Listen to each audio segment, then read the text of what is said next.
pessoal, meu nome é Vinícius, sou da turma 94, Ciências Contábeis, da Universidade Federal de Uberlândia. E hoje vamos falar um pouco sobre o CPC 16. Mas antes, precisamos falar um pouco também sobre o que é o Comitê de Pronunciamento Contábil.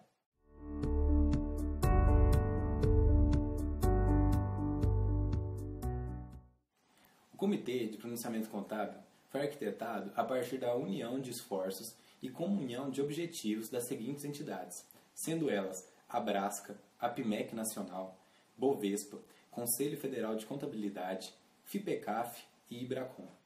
Ele foi criado com a intenção de suprir três necessidades, sendo a primeira a convergência internacional das normas contábeis, que é, primeiramente, a redução de custos dos relatórios contábeis, redução também dos riscos e também redução dos custos de capital. Além disso, a centralização na emissão das normas dessa natureza. No Brasil, diversas entidades já fazem isso. E, por último, a representação e processos democráticos. Na produção dessas informações, produtores da informação contábil, auditor, usuário, intermediário, academia e até mesmo governo. Oi, gente! Agora eu vou falar sobre a criação e o objetivo do CPC. Criado pela Resolução CFC número 1055 de 2005, o CPC tem como objetivo o estudo, o preparo e a emissão de pronunciamentos técnicos sobre procedimentos de contabilidade e a divulgação de informações dessa natureza, para permitir a emissão de notas pela entidade reguladora brasileira, visando a centralização e uniformização do seu processo de produção, levando sempre em conta a convergência da contabilidade brasileira aos padrões internacionais. As características básicas do CPC são: ele é totalmente autônomo das entidades representadas, deliberando por 2/3 dos seus membros. O Conselho Federal de Contabilidade fornece a estrutura necessária. As 6 entidades compõem o CPC, mas outras poderão vir a ser convidadas futuramente. Os membros do CPC, 2 por entidade, na maioria contadores, não oferem remuneração.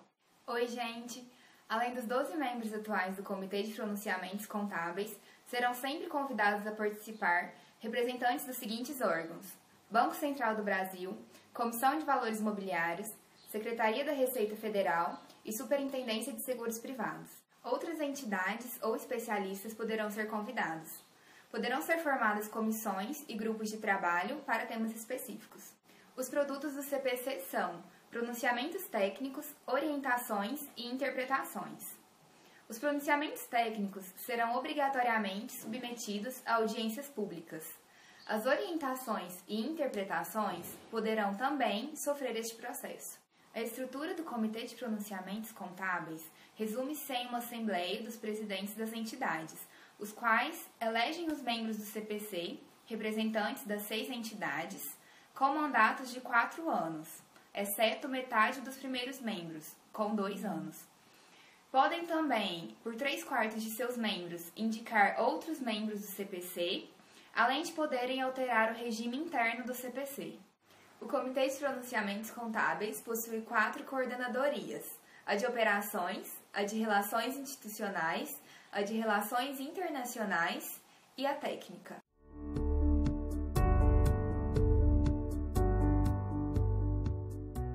Agora falaremos sobre o CPC 16, que aborda o tema estoques.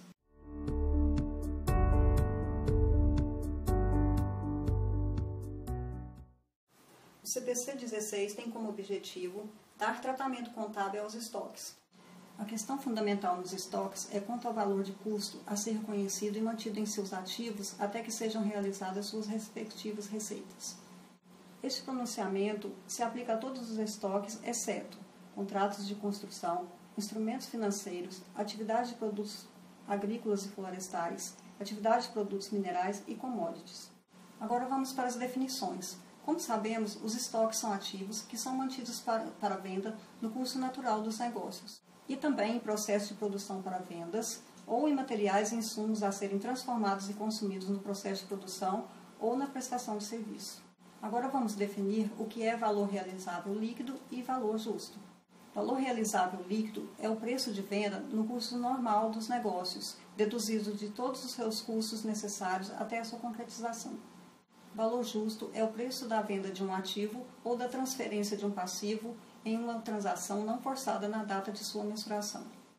Agora vamos para a mensuração dos estoques. Os estoques devem ser precificados pelo valor de custo ou pelo valor realizável líquido dentre os dois o menor. Bom, gente, agora eu vou falar sobre custos de estoque. O custo de estoque, ele inclui o custo de aquisição, o custo de transformação e outros custos, que são incluídos os valores para trazer os estoques para sua localização atual. Custo de aquisição. Compreende o preço da compra, impostos de importação, entre outros. Também os custos de transporte, seguro e manuseio, que são os custos de logística. Porém, descontos comerciais e abatimentos devem ser deduzidos. Os custos de transformação incluem os custos diretamente relacionados com as unidades produzidas ou com as linhas de produção. Também incluem os custos indiretos de produção, que são os fixos e os variáveis, que sejam incluídos para transformar os materiais em produtos acabados. Outros custos. Eles devem ser incluídos nos custos dos estoques somente na medida em que eles sejam incorridos para colocar os estoques em seu local ou então na sua condição atual. Agora vamos entender sobre custos de estoque de prestadores de serviços. Na medida em que os prestadores de serviços têm um estoque em andamento, eles devem mensurá-los pelos custos da sua produção e não pode incluir as margens de lucro nem os gastos gerais. Porém, na prática não é isso que acontece, eles são frequentemente incluídos nos preços cobrados. O custo do produto agrícola colhido proveniente de ativo biológico. Os estoques que compreendam produto agrícola proveniente de seus ativos biológicos, eles devem ser mensurados no reconhecimento inicial do seu valor justo, menos os gastos estimados no ponto de venda no momento da colheita. E agora eu vou falar sobre outras formas de mensuração de custo. Dentre elas, as utilizadas são custo padrão e método de varejo. E no que elas consistem? O custo padrão leva em conta os níveis normais de utilização dos bens de consumo, mão de obra e na eficiência da capacidade produtiva. Já o método de varejo é utilizado para mensurar estoques, geralmente grandes e que mudam rapidamente. Agora vamos falar sobre a valoração de estoques. Os demais estoques devem ser atribuídos ou por PEPs, primeiro que entra, primeiro que sai, ou por média ponderada. Esse critério deve ser utilizado para todos que tenham natureza semelhante na entidade. Reconhecimento como despesa. Acontece na venda sempre no mesmo período em que a receita é reconhecida. E casos de perdas, reduções, também devem ser reconhecidos como despesa no mesmo período em que ocorreram. Na divulgação de estoque de qualquer empresa, suas demonstrações contábeis devem conter as políticas contábeis de mensuração, o valor total escriturado em estoques e o valor registrado em outras entidades, o valor dos estoques menos os custos de venda, o valor dos estoques reconhecidos como despesa naquele período, o valor de redução de qualquer estoque reconhecido no período, o valor de todas as reversões do período, bem como as circunstâncias que conduziram àquela reversão de redução de estoque. E, por último, o montante escriturado de estoque, dados como penhor de garantia passivos.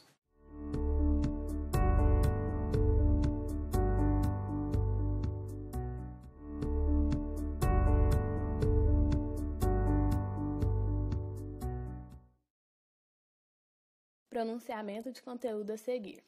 Este é um trabalho universitário, designado pela professora mestre Jéssica Raíce de Melo Silva Ávila, com o intuito de ser apresentado o CPC 16, que fala sobre estoques, apresentando informações oficiais de uma empresa e fazendo uma análise sobre o cumprimento da mesma com o CPC 16. Os slides a seguir contêm, explicitamente, o nome e imagem de uma empresa, com dados oficiais publicados pela Bovespa e também pela própria empresa, em suas notas explicativas de 31 de dezembro de 2003 e 31 de dezembro de 2015.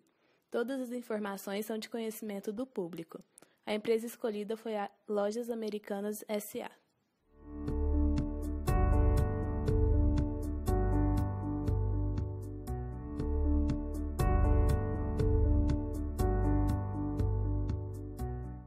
Agora eu vou falar sobre as Lojas Americanas, que é uma das mais tradicionais redes de varejo do Brasil. Foi fundada há 87 anos e conta com mais de 1.060 lojas em 410 cidades e com 4 centros de distribuição em São Paulo, Rio de Janeiro, Recife e Uberlândia, além de mais de 4.000 fornecedores. A empresa atua no mercado eletrônico através da B2W, que é líder no comércio nesse setor no Brasil, oferecendo mais de 35 categorias de produtos e serviços através de canais de distribuição: internet, TV, televendas, catálogos e quiosques. A B2W se tornou líder no comércio eletrônico após a fusão das Americanas.com e o Submarino em 2006. A B2W possui um portfólio com as marcas Americanas.com, Submarino, Shoptime, Ingresso.com, Blockbuster e Sou Barato. Como dito anteriormente, em Uberlândia temos um centro de distribuição das lojas americanas, como podemos ver aqui, que é dirigido pela PK Center Uberlândia. Toda empresa tem uma missão, visão, valores e princípios. A missão das lojas americanas é realizar os sonhos e atender as necessidades de consumo das pessoas, poupando tempo e dinheiro e superando as expectativas. A visão das lojas americanas é ser a melhor empresa de varejo do Brasil. A melhor empresa consiste em ser considerados como a melhor opção de compras pelos clientes, ser considerados como a melhor opção de retorno no segmento pelos acionistas e investidores, ser considerados como a melhor opção de desenvolvimento profissional pelos associados, ser considerados como o melhor canal de distribuição pelos fornecedores e ser considerados uma empresa social e ecologicamente responsável pela sociedade. Os seus valores consistem em ter as melhores pessoas, buscando ser um bom dono do negócio, buscar excelência na operação, sempre mantendo o foco no cliente, fazer mais e melhor a cada dia e ser obcecado por resultados. Seus princípios são baseados em pessoas, métodos e resultados. O primeiro são pessoas trabalhando em equipe, crescendo e sendo recompensadas por isso. Os administradores devem escolher pessoas melhores do que eles próprios, desafiá-las e treiná-las. No método é essencial ter foco. O debate é bom, mas no final alguém tem que decidir. No resultado é necessário ser obsessivo com custos e despesas. Ética e trabalho duro são a base para o crescimento da empresa. Para mais informações, visitem o site americanas.com.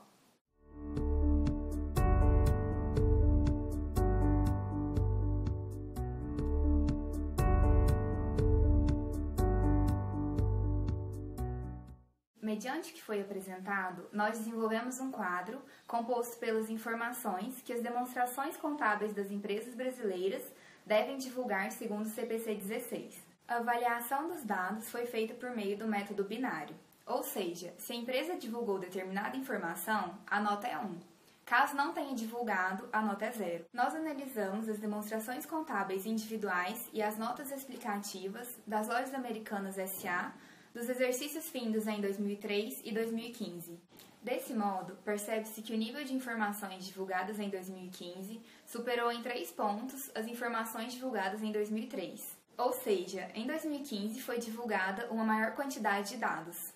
Entretanto, de acordo com a empresa que realiza a auditoria independente das lojas americanas, nos 2 anos, a divulgação de informações foi satisfatória. Isso acontece também devido à padronização das normas contábeis, que é a harmonização das normas brasileiras de contabilidade de acordo com as normas internacionais. Pois, sabe-se que após a padronização, o nível de informações a serem divulgadas pelas empresas aumentou consideravelmente.